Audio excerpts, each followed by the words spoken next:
नमस्कार, दिन भर की बड़ी खबरों में आपका स्वागत है। मैं हूं दामिनी। इस बुलेटिन में आज बात होगी पीएम की बैठक को लेकर ममता के बड़े दावे की, सीएए पर सरकार की नई रणनीति की, जानेंगे वैक्सीन मामले में कांग्रेस क्यों कर रही है सीएजी ऑडिट की मांग, 1 जून को कौन से राज्य लॉकडाउन से आ रहे हैं बाहर, बात करेंगे कर्नाटक में येदियुरप्पा की बढ़ती मुश्किलों की और बुलेटिन के आखिर में बात अगले महीने से होने वाले बड़े बदलाव की। लेकिन तमाम बड़ी खबरों से पहले एक नजर सुर्खियों पर।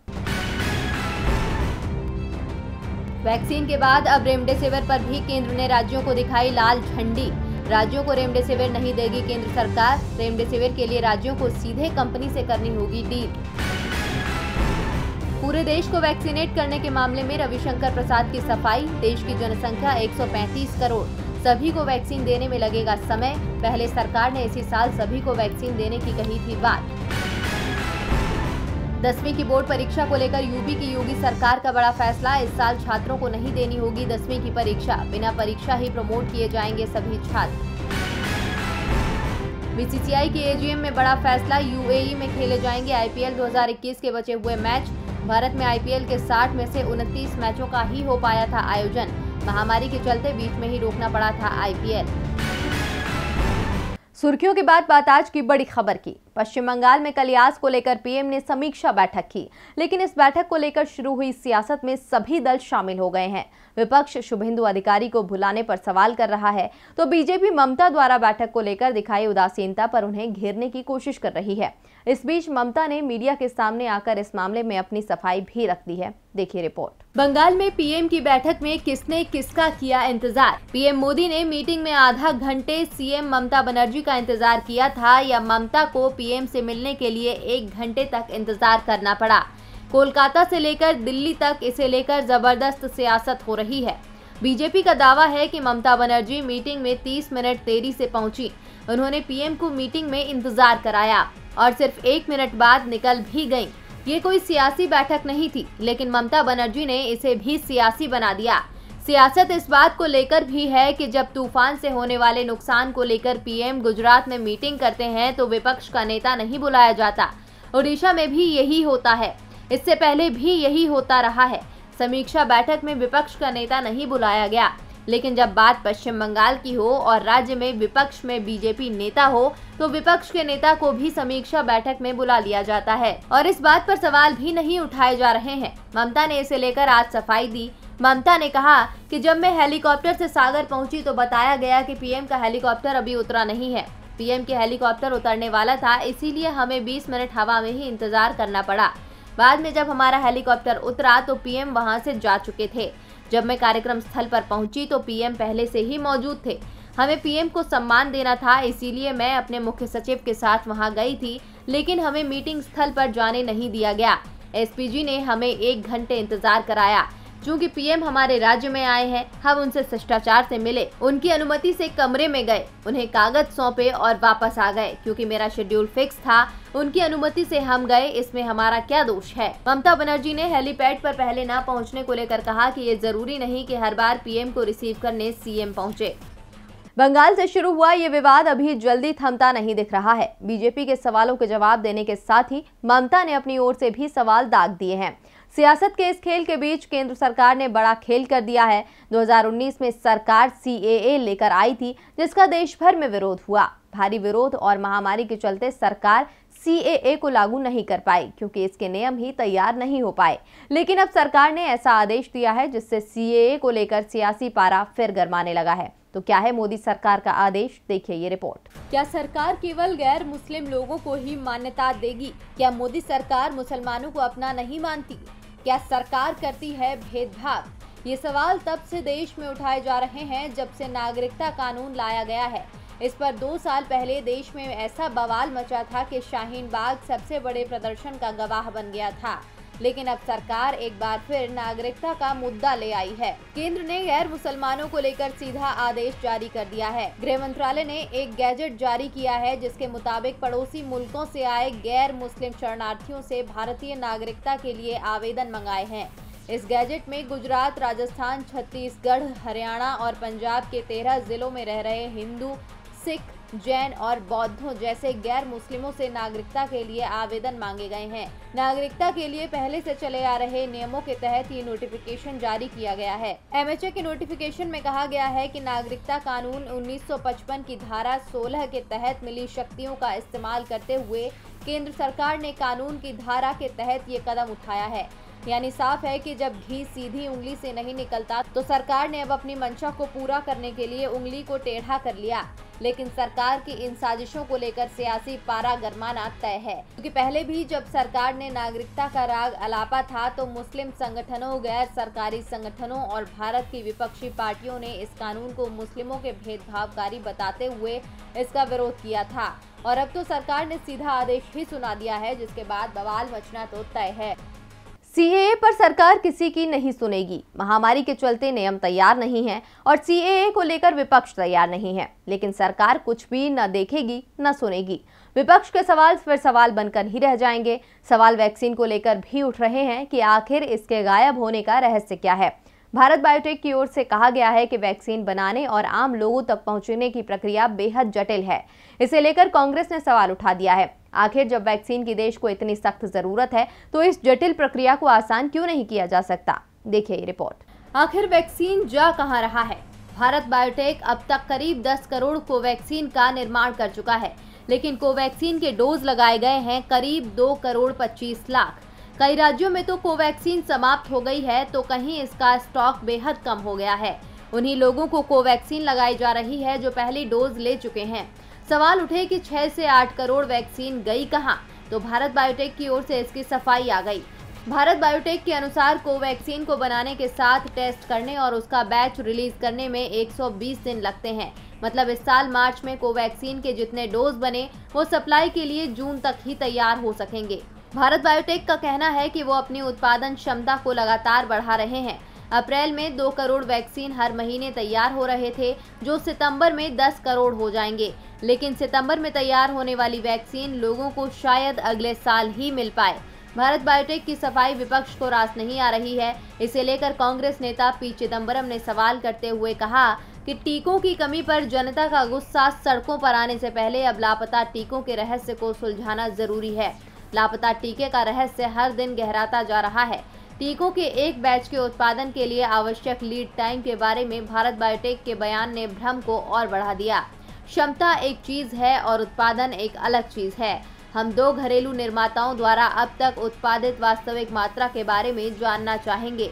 एक बार जब हम इस वास्तविक उत्पादन को जान लेते हैं तो हमें बताया जाना चाहिए कि तारीखवार क्या आपूर्ति की गई है और किसे। कांग्रेस नेता ने कहा कि जिस तरह से वैक्सीन को लेकर रोज नए नए बयान आ रहे हैं, उसे देखते हुए इस पूरी प्रक्रिया का सीएजी से ऑडिट कराया जाना चाहिए। देश जटिल प्रक्रिया में फंसा हुआ है, जिस कारण महामारी की दूसरी लहर ने जबरदस्त नुकसान पहुंचाया है।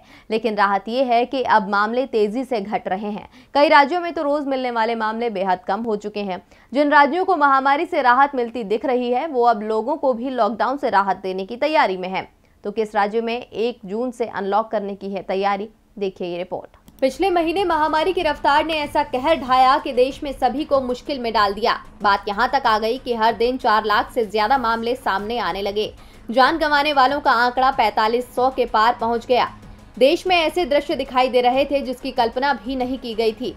नदियों में पुलिस का पहरा लगाना पड़ा। लोग धार्मिक परंपराओं के अनुसार अंतिम संस्कार तक नहीं कर पा रहे थे। इसके अलावा देश में बेड, ऑक्सीजन और वैक्सीन की कमी ने मुसीबत को और बढ़ा दिया। लेकिन आने वाला महीना पूरे देश के लिए राहत भरी खबर लेकर आ रहा है। देश में महामारी की दूसरी लहर थमने लगी है। हालात सुधरते देख राज्य सरकारों ने अनलॉक की तैयारी शुरू कर दी है। 1 जून से 5 राज्यों में चरणबद्ध ढील देने की योजना बनाई जा रही है। इनमें दिल्ली, मध्य प्रदेश, उत्तर प्रदेश, राजस्थान और केरल शामिल हैं। हालांकि 4 राज्यों को छोड़ केरल वर्चुअल मोड में खुलेगा।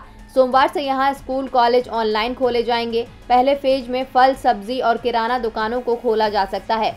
दिल्ली की बात करें तो दिल्ली में 24 घंटे में 956 नए केस दर्ज किए गए हैं। ये आंकड़ा 2 महीने में सबसे कम आया है। हालात सुधरते देख मुख्यमंत्री केजरीवाल ने फल, सब्जी और किराना दुकानों को खोलने की कवायद शुरू की है।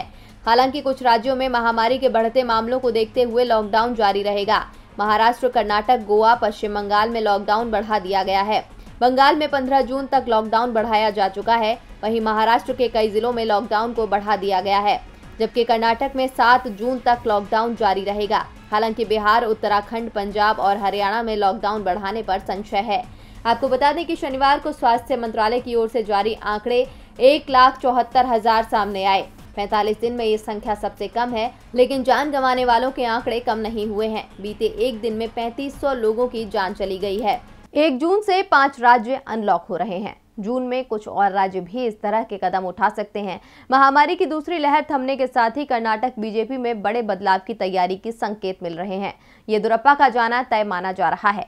फैसला सिर्फ इस बात को लेकर है कि वो कब इस्तीफा देते हैं। येदियुरप्पा पर दबाव बढ़ता जा रहा है। उनके अपने भी साथ छोड़ रहे हैं, लेकिन येदियुरप्पा को बीजेपी नाराज भी नहीं करना चाहती। एक बार येदियुरप्पा की नाराजगी का परिणाम वो देख चुकी है, जिसमें पार्टी राज्य में सत्ता से सीधे तीसरे नंबर पर पहुंच गई है। तो क्यों मुश्किल में फंसी है येदियुरप्पा की कुर्सी, देखिए ये रिपोर्ट। कर्नाटक के मुख्यमंत्री बीएस येदियुरप्पा भारतीय जनता पार्टी के कम से कम आधे विधायकों के असंतोष का अकेले ही सामना कर रहे हैं। केंद्रीय नेतृत्व ने येदियुरप्पा को असहाय अवस्था में छोड़ दिया है। जो विधायक येदियुरप्पा के खिलाफ आवाज बुलंद कर रहे हैं, उनमें से कई विधायकों के सिर पर केंद्रीय मंत्रियों का हाथ बताया जा रहा है, जिस कारण सरकार बचाने की लड़ाई में येदियुरप्पा अकेले पड़ते दिख रहे हैं। केंद्रीय नेतृत्व येदियुरप्पा से दूरी का असर बेंगलुरु में साफ साफ देखा जा रहा है। कभी सीएम येदियुरप्पा के करीब रहे अधिकांश विधायक भी उनसे दूरी बनाते दिख रहे हैं। येदियुरप्पा के खिलाफ विधायक खुलकर बोल रहे हैं और अपना पक्ष पूरी मजबूती से रख रहे हैं। इसके बाद ये संकेत मिलने लगे हैं कि जून में कर्नाटक बीजेपी में बहुत बड़ा बदलाव हो सकता है। कर्नाटक इस समय महामारी की दूसरी लहर से लड़ रहा है, इसीलिए अभी कर्नाटक में बीजेपी बदलाव के पक्ष में नहीं है। लेकिन महामारी की दूसरी लहर का असर कम होते ही कर्नाटक में बदलाव तय माना जा रहा है। कर्नाटक के पंचायत और स्थानीय निकाय चुनावों में जिस तरह से विपक्षी दलों का प्रदर्शन रहा है, उसके बाद से ही बीजेपी के केंद्रीय नेतृत्व में चिंता देखी जा रही है। स्थानीय चुनावों में मिली हार के बाद से बीजेपी के अंदर भी येदियुरप्पा के खिलाफ आवाज हाल के दिनों में कुछ ज्यादा ही तेज हो गई है।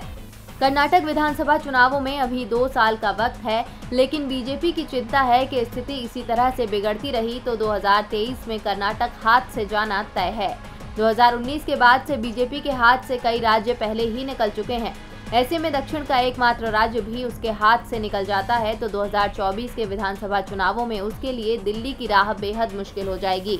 इसके बाद से ही कर्नाटक में नेतृत्व परिवर्तन की तैयारियां शुरू हो गई हैं। येदियुरप्पा को भी इसका एहसास हो गया है, इसीलिए अब उन्होंने अपने बेटे विजेंद्र का नाम आगे कर दिया है। कर्नाटक बीजेपी के नेताओं का दावा है कि येदियुरप्पा इस शर्त पर इस्तीफा देने को तैयार हैं कि बीजेपी सरकार में विजेंद्र को डिप्टी सीएम बनाया जाए, लेकिन फिलहाल इस पर केंद्रीय नेतृत्व ने मंजूरी नहीं दी है। लेकिन ये तय हो गया है कि येदियुरप्पा की कुर्सी अब जाने वाली है। येदियुरप्पा मुश्किल में है, उनके हाथ से सत्ता जाती दिख रही है, तो मुश्किल ट्विटर की भी बनी हुई है। संबित पात्रा के ट्वीट को मैनिपुलेटेड मीडिया बनाए जाने के बाद सरकार अब ट्विटर पर दबाव बना रही है कि माइक्रो ब्लॉगिंग साइट्स को लेकर बनाए नियमों को स्वीकार करे।